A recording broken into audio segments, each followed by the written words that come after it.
शहर में आज तक जिसने खुद को अकेले संभाला था, अनाथ होने के बावजूद कभी खुद को लचर ना समझा, आज वही चंचल थोड़ी थाकी सी है, परेशान है, मानो जैसे उसके मन को भविष्य की चिंता ने घेर लिया हो। कैसे जिंदगी का गुजारा इतनी छोटी सी पगार में होगा। न जाने कब जिंदगी इतनी तेज चलने लगी कि पहले जो 100 रुपए की पगार में गुजारा हो जाता था लोगों का, वहीं आज 1000 भी कुछ नहीं है। कैसे गुजारा होगा मेरा पार्लर की इतनी सी कमाई में। इतना कहकर चंचल जब खाना खाने बैठती है तो सामने अपनी थाली में नमक वाले चावल देखकर उसके हलक से एक निवाला नहीं उतरता। आंखें थाली पर टिकी हैं, लेकिन मन कहीं और भटक रहा है। आखिर कब तक इस गरीबी की चक्की में पिसती रहूंगी मैं। परमात्मा, हर रोज एक नई चुनौती, एक नया समझौता। कब मिलेगा वो सुकून जिसमें सांस लेने का हक हो। इतना सोचकर नम आंखें लिए चंचल 2 रोटियां कमाने पार्लर की ओर चल पड़ी। क्या फेशियल किया है तुमने? मेरे चेहरे में तो कोई फर्क ही नहीं दिख रहा। और ये बाल पहले से भी ज्यादा बिगाड़ दिए तुम लोगों ने। पैसे पूरे ले लिए, काम आधा अधूरा किया। अभी सब ठीक करो वरना तुम्हारे इस 2 टके के पार्लर को चलने नहीं दूंगी। समझे तुम लोग? ग्राहक को बेवकूफ समझ रखा है क्या? मुझे आज शाम को एक बर्थडे पार्टी में जाना है, तो प्लीज मेरा आईब्रो सेट करने का काम पहले कर दीजिए। थोड़ी जल्दी है। जी बिल्कुल मैम, आप बस 10 मिनट यही बैठ जाइए। थोड़ा सा इंतजार कर लीजिए। अभी सुबह का समय है, आज स्टाफ थोड़ा देर से आ रहा है। आप बस थोड़ा सा सब्र रखिए, बस कुछ ही देर में हमारी ब्यूटिशियन आकर आपकी आईब्रो सेट कर देंगी। तुम्हें मैं पागल दिख रही हूं क्या? यहां मेरी तरफ देखकर बात करो। जी नहीं मैम, मैंने आपसे ऐसा कब कहा। देखिए, बस थोड़ा सा इंतजार करिए, मैं अभी किसी से कहकर आपके बाल ठीक करवा देती हूँ। आप प्लीज इतना पैनिक मत करिए। तभी वहीं चंचल आ पहुंचती है, तेज कदमों से, चेहरे पर हल्की बेचैनी और मैम, आपके बाल वाकई बहुत लंबे और सुंदर लग रहे हैं। बस लगता है कि ब्लो ड्राई थोड़ा उतर गया है, इसलिए हल्की सी उलझन दिख रही है। आइए, मैं अभी आपके बाल ठीक कर देती हूँ और पहले से भी ज़्यादा खूबसूरत बना देती हूँ। उससे पहले आपके लिए एक खास फेस पैक तैयार करती हूँ, जो आपकी त्वचा को ताजगी और निखार देगा। दिमाग खराब तो नहीं है तुम्हारा? गंवार, अपनी शक्ल देखी है? बहन जी, तुम्हारी तो शक्ल ही बता रही है कि तुम कितनी टैलेंटेड हो। तू गंवार, मेरे बालों को हाथ भी मत लगाना।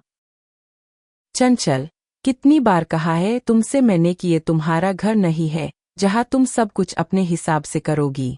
लेकिन तुम हो कि अपने पुराने ड्रेसिंग सेंस को छोड़ती ही नहीं। अब खरी मुँह क्या देख रही हो? जाओ यहाँ से। कभी कभी हालात इंसान को ऐसे मोड़ पर लाकर खड़ा कर देते हैं जो उसको बहुत कष्ट देता है। आखिर इसी को तो किस्मत कहते हैं। चंचल आज अपमान का घूंट पीकर रह गई थी।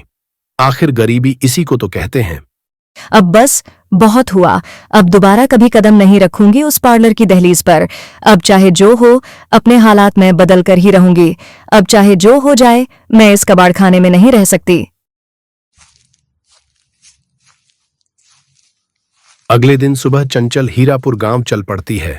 रास्ता काफी लंबा था और धूप काफी ज्यादा, इसलिए चंचल एक पेड़ के नीचे थोड़ी देर बैठना उचित समझती है। धूप तेज होने के कारण अब चलना मुश्किल मालूम पड़ रहा था। बाप रे, बड़ी भयानक धूप है। लेकिन कोई बात नहीं बेटा चंचल, अभी तो तुम्हें काफी दूर जाना है।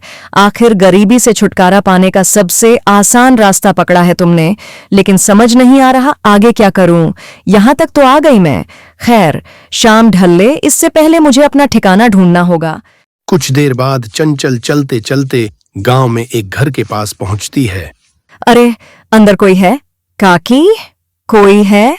मैं बहुत दूर से आई हूँ, जरा प्यास लगी है, एक ग्लास पानी पिला दो।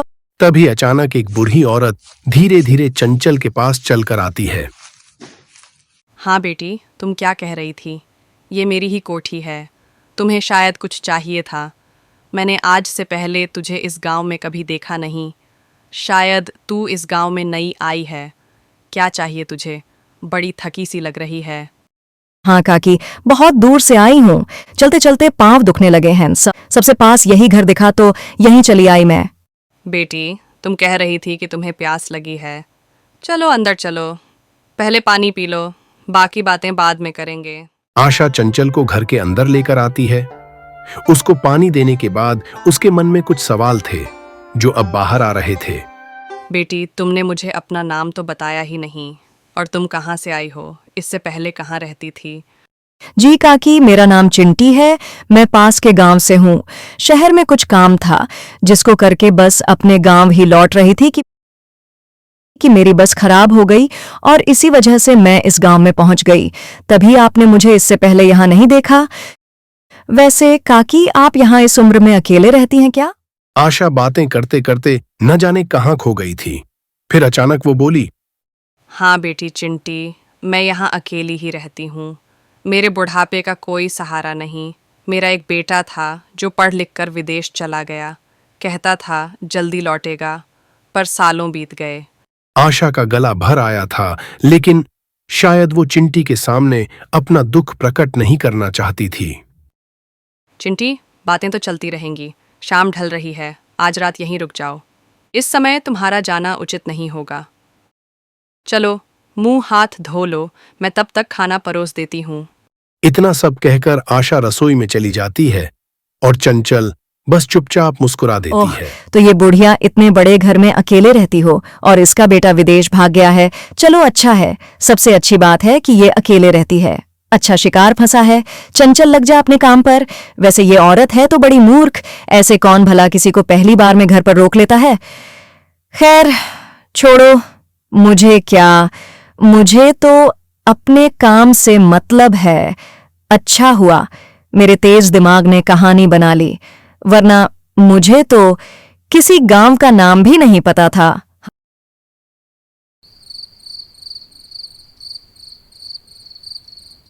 वैसे बेटी, मुझे माफ़ कर दो।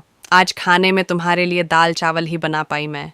आज ये खा लो, कल तुम्हारे लिए अपने हाथ के स्वादिष्ट छोले भटूरा बनाऊंगी। नहीं नहीं काकी, आप ये कैसी बातें कर रही हैं? मैंने तो आज से पहले इतने स्वादिष्ट दाल चावल कभी खाए ही नहीं। आपके हाथों में तो बड़ा स्वाद है। रात ढलने चली थी। चंचल और आशा एक दूसरे के साथ बैठी बातें कर रही थीं, मानो जैसे दोनों को कोई सहारा मिल गया हो एक दूसरे के रूप में। बड़ी रात हो गई बातों ही बातों में। मैंने तो कई सालों से किसी से इतनी बात ही नहीं की थी। भूत की तरह घर में या गांव में भटकती रहती थी। बस सच कहूँ बेटी चिंटी, तुम्हारे आने से मुझे बड़ा सहारा मिल गया है। तुम जब तक चाहो यहाँ रह सकती हो, तब तक तुम्हारी बूढ़ी काकी का भी वक्त तुम्हारे सहारे कट जाए। काकी, आपसे मिलकर ऐसा लगा जैसे इस दुनिया में इंसानियत अभी भी जिंदा है, वरना तो हर जगह बस पैसों की ही अहमियत रह गई है। ऐसा लगता है जैसे किसी को इंसान की जरूरत ही नहीं रही, जैसे जज्बात अब सिर्फ कहानियों में रह गए हों। कुछ ही दिन बीते थे कि अनजान से आशा और चंचल कब माँ बेटी जैसी बन गईं, चंचल को खुद भी पता नहीं चला। अब आशा गांव में अकेली नहीं भटकती, बल्कि हर सुबह चंचल के साथ टहलने जाती। वो रोज चंचल के लिए कुछ न कुछ बनाती रहती, कभी ब्रेड पकौड़े तो कभी कुछ और। शाम को जब बिजली चली जाती तो दोनों साथ बैठकर बातें करती। देखते देखते समय कैसे बीत गया, उन्हें खुद भी एहसास नहीं हुआ। चल बेटी, अंदर चल। आज मैंने तेरे लिए अपने हाथों से छोले और भटूरे बनाए हैं। अब देखो बेटी, कैसे बने हैं। बड़े समय बाद बनाए हैं मैंने। अकेले तो कभी इन सब चीज़ों को खाने का मन ही नहीं किया। नहीं काकी, ऐसे मत कहिए। आपने तो बहुत अच्छे छोले भटूरे बनाए हैं। आपके हाथों में तो जादू है, जादू। सच में आज का खाना खाकर तो मुंह का स्वाद दुगना हो गया। इतना कहते ही चंचल की आंखें आंसुओं से भर गईं। चंचल की आंखों के सामने वो लम्हा आ गया था जब उसकी थाली में सादे नमक वाले चावल होते थे, जिसकी वजह से उसकी आंखें नम हो गई थीं। चंचल गहरी नींद में सोई होती है, तभी अचानक चंचल की आंखें खुल जाती हैं। कमरे में सन्नाटा है। धीरे धीरे वो अलमारी की तरफ बढ़ने लगती है। चंचल ने बिना कोई आवाज किए अलमारी खोली। रंग बिरंगी साड़ियां, नोटों की गड्डियां और चमकते गहनों के बीच उसकी आंखें ठहर गईं। कितनी सुंदर सुंदर साड़ियां हैं, इतने महंगे गहने और ये ढेर भर पैसा।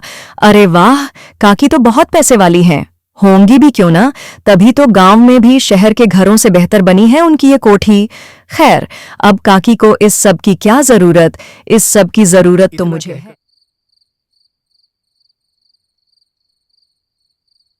चंचल एक बड़ी सी पोटली में सामान भरकर घर से भाग जाती है। अब काकी क्या करेंगी? वो मेरे बिना रह तो लेंगी ना? वो परेशान तो नहीं होंगी ना? अब काकी से दोबारा कभी मिल पाऊंगी क्या? चंचल भागते भागते गांव के बाहर पहुंच चुकी थी। सुबह की हल्की धूप अब पेड़ों की छांव में उतर आई थी। थक कर उसने एक पेड़ के नीचे बैठने का निश्चय किया। पोटली उसके पास रखी थी, सांसें तेज थीं और मन अब भी बेचैन। वो जमीन पर बैठी ही थी कि अचानक एक ख्याल उसके मन में दस्तक देता है, धीमा लेकिन तीखा।